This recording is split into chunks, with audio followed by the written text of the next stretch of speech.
Fire Captain Engineering, situation critical. All available personnel on the double. Spock with me.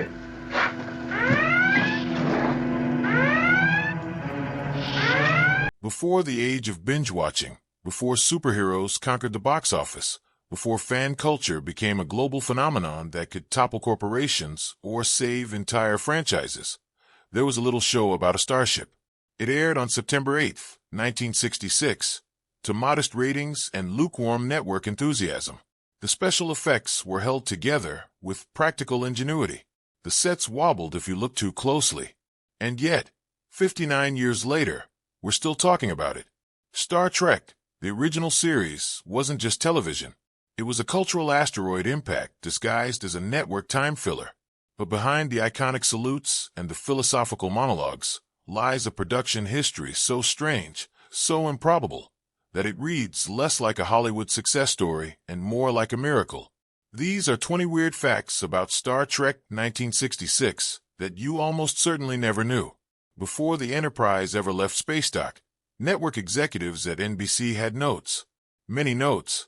One of the strangest involved the ship's complement. Someone in programming decided that the show needed a dog, a mascot character who would roam the bridge, providing comic relief and, presumably, merchandising opportunities. Roddenberry fought this hard. He argued that a dog on the bridge of a starship made no logical sense, that it undermined the professionalism of Starfleet, and that the special effects budget couldn't handle it. The network relented, but the conversation revealed just how little anyone understood what Roddenberry was trying to build. Imagine it. Captain Kirk, staring down a Romulan warbird, while a Labrador retriever sniffs the navigation console. When art director Matt Jeffries designed the Enterprise bridge, he had a budget that would barely cover a modern high school play. The famous chairs were repurposed from old automobile seats. The view screen was a rear projection system salvaged from a previous production. Those blinking lights and beeping consoles that made the bridge feel alive, they were largely Christmas tree bulbs, wired through surplus electronics, bought from military salvage yards. Jeffries, a former pilot, insisted on functional design.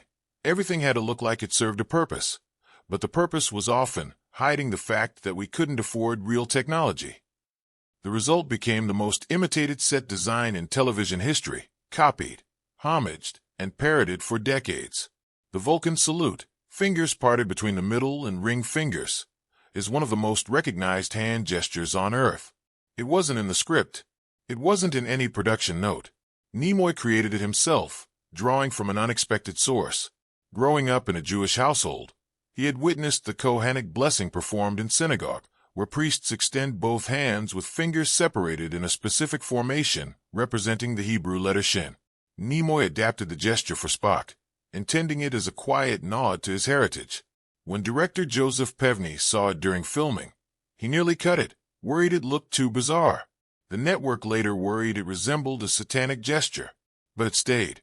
And every Trekkie who has ever raised that salute owes it to a moment of private cultural memory on a soundstage in 1967. Alexander Courage's instrumental theme for Star Trek is universally beloved. What almost nobody knows is that Roddenberry wrote lyrics for it. Not good lyrics. Roddenberry, an ambitious man with many talents, was not a poet. The lyrics he submitted, "Beyond the rim of the starlight / my love is wandering in starflight," were, by most accounts, unsingable and deeply awkward. But Roddenberry had a strategic motive. By writing lyrics, he secured co-writing credit, and, more importantly, half the royalties every time the theme was played.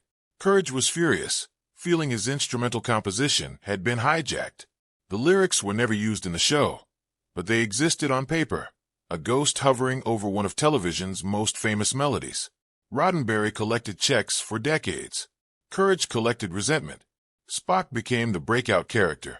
This was not the network's plan. After the first season, NBC executives expressed concern that Spock's alien appearance and logical demeanor made him unrelatable. Some suggested writing him out entirely. Others proposed humanizing him by revealing he was actually half-human from a different planet, a suggestion that ignored the fact that Spock was already half-human from Vulcan.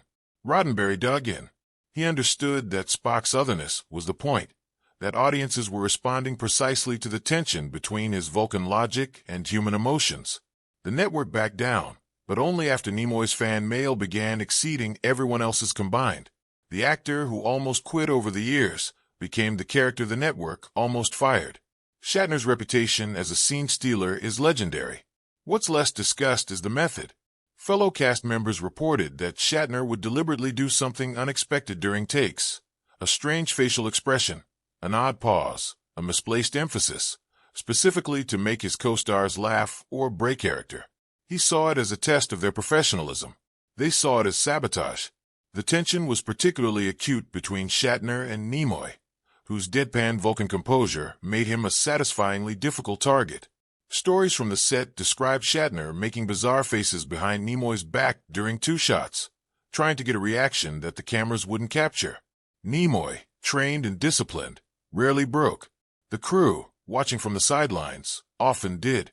Early production documents reveal a recurring note from network executives. They wanted more action. Specifically, they wanted the Enterprise to crash or explode in every episode. The logic was simple. Spaceships crashing drew viewers. Never mind that a starship exploding in Episode 3 would make Episode 4 somewhat difficult to explain. Roddenberry argued passionately for narrative continuity, for a show where the same ship and crew returned week after week, building relationships and facing new challenges. It seems obvious now.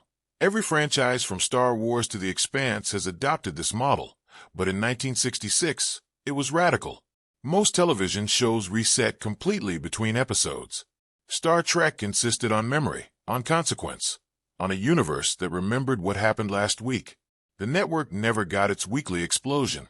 The episode The Man Trap featured the show's first monster, a shape-shifting creature that drained salt from human victims.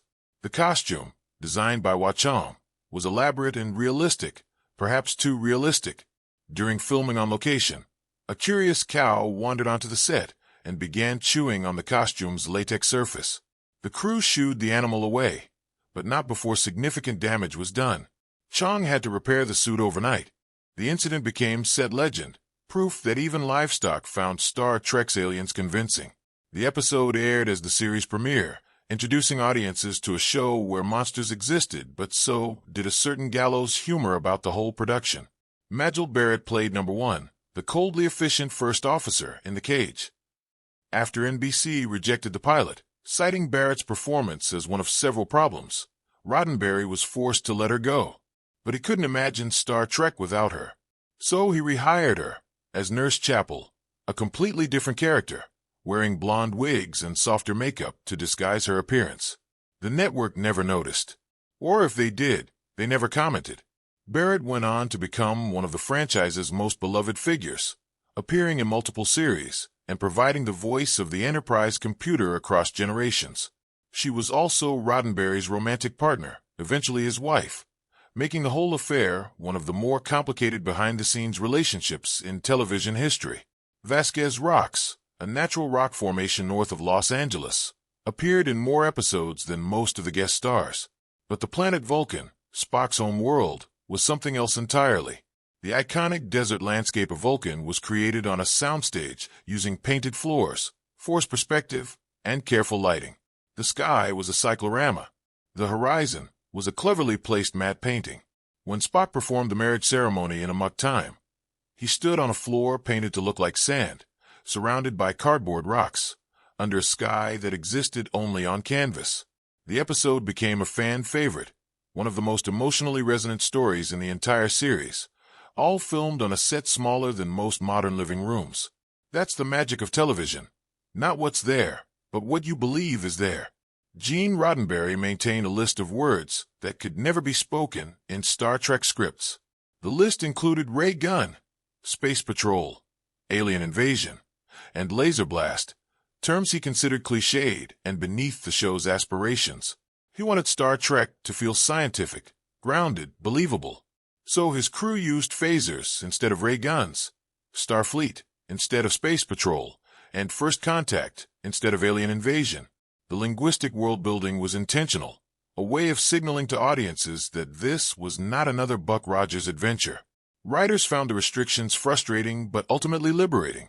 Forced to invent new terminology, they created a vocabulary that became as iconic as any character. Today, those banned words sound dated. Star Trek's invented lexicon sounds like the future. Every episode featured Dr. McCoy waving a medical scanner over injured crew members. The prop, which became known as the tricorder's medical attachment, was famously low-tech. It was a modified salt shaker from the studio commissary, fitted with a blinking light and painted silver.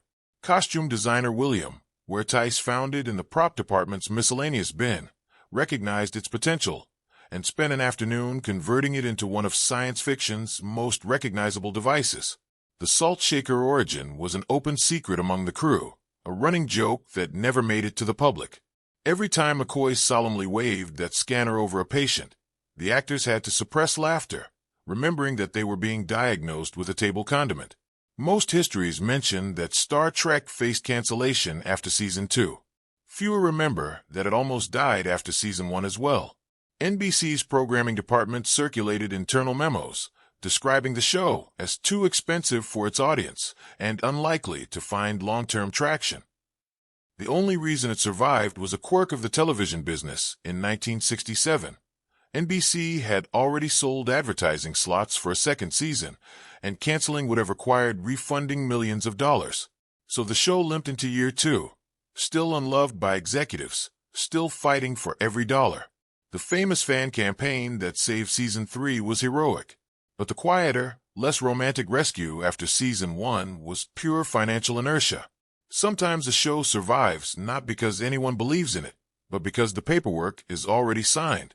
Yeoman Janice Rand, played by Grace Lee Whitney, was a featured character in early episodes. Halfway through the first season, she disappeared with no explanation. Her character simply stopped appearing. The official story was budget cuts. The truth was darker. Whitney was sexually assaulted by a high-ranking executive at the studio. She reported the incident. Shortly afterward, her contract was not renewed. She spent years struggling with addiction and homelessness before finding recovery and eventually speaking publicly about what happened. The Star Trek fan community, learning the truth decades later, embraced her. She appeared in later films and conventions, finally receiving the appreciation she deserved. But her departure remains a stain on the show's history, a reminder that the utopian future on screen was not reflected behind the cameras. The lizard-like Gorn captain from Arena is one of Star Trek's most famous monsters, beloved precisely because the costume is so obviously a man in a rubber suit. But that suit wasn't made for Star Trek. It was originally designed for a different production, an unmade film about dinosaurs, and sat in storage for years before the prop department pulled it out, repainted it, and added a reptilian head. Actor Bobby Clark, inside the suit, could barely see or move. The famous fight scene between Kirk and the Gorn was filmed in record time because Clark kept overheating and passing out. The episode became legendary not despite the costume's limitations, but because of them. A perfect example of low-budget ingenuity producing something memorable. Every time Kirk flipped open his communicator and said "Kirk to Enterprise," he was holding a modified women's cordless shaver. The prop department purchased several from a local department store, removed the shaving heads, added grills and antennas, and painted them metallic silver. The flip-open design was inspired by the shape of the original product. The Motorola company, noticing the design years later, used it as inspiration for the first flip phones. A 1960s grooming product became a 1990s telecommunications revolution. The line between science fiction and everyday life is sometimes thinner than we think, and sometimes runs directly through a drugstore aisle. Star Trek produced 79 episodes that aired. There was also an 80th, sort of. The Cage, the original pilot, was rejected by NBC and never broadcast in its original form.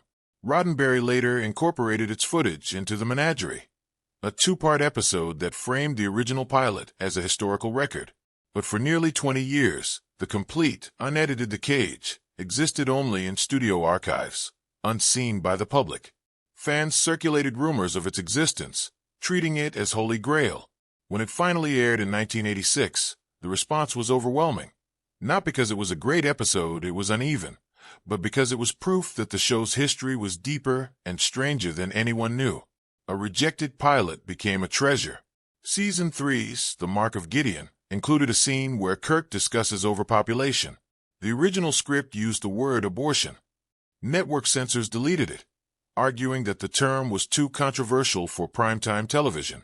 The scene was rewritten with vague language about population control measures. The irony was not lost on the writers. A show that prided itself on addressing difficult social issues was being silenced by the very network that aired it. Roddenberry, exhausted from years of fighting, let it go. But the incident revealed the limits of 1960s television, the invisible walls that even a show about the future could not cross. James Doohan, the beloved chief engineer, lost his right middle finger during World War II, shot off by a nervous Canadian sentry who mistook Doohan's unit for the enemy. Throughout all 3 seasons of Star Trek, Doohan had the missing digit in every single shot. He angled his hands away from cameras. He kept his fingers curled or closed. He positioned props to cover the gap. Most viewers never noticed. Those who did assumed it was a character detail, perhaps a workplace injury from a malfunctioning warp core. It wasn't until decades later, in interviews, that Doohan revealed the truth. The man who beamed up generations of fans carried a permanent reminder of war hidden in plain sight, masked by performance and clever camera work. Turnabout Intruder, the last episode of Star Trek to air on NBC, was never intended as a series finale. It was just another episode, the 24th of Season 3, filmed in January 1969, scheduled for June. No one knew the show would not return. No wrap party, no farewell speeches, no acknowledgement that 3 years of television history was ending. The cast scattered to other projects. The sets were dismantled. The costumes were boxed. And Star Trek died, quietly, unceremoniously, on a Friday night in 1969, the same summer humans first walked on the moon. The show that imagined humanity's future ended as most shows end, not with a bang, but with a cancellation notice. That it rose again, in syndication, in films, in spin-offs, in the hearts of millions, is not a fact about the show's production. It is a fact about its soul. 59 years later, the weird facts keep coming. The salt shaker scanner, the Christmas lights on the bridge, the dog that almost served on the Enterprise, the shaver that became a phone. A show built from scraps and ambition, from compromises and small miracles, from people who believed that television could be more than entertainment. Star Trek was never the biggest hit of its era, but it became something rare, a story that refused to end, a future that felt worth reaching for. Live long. And remember how strange the truth really is.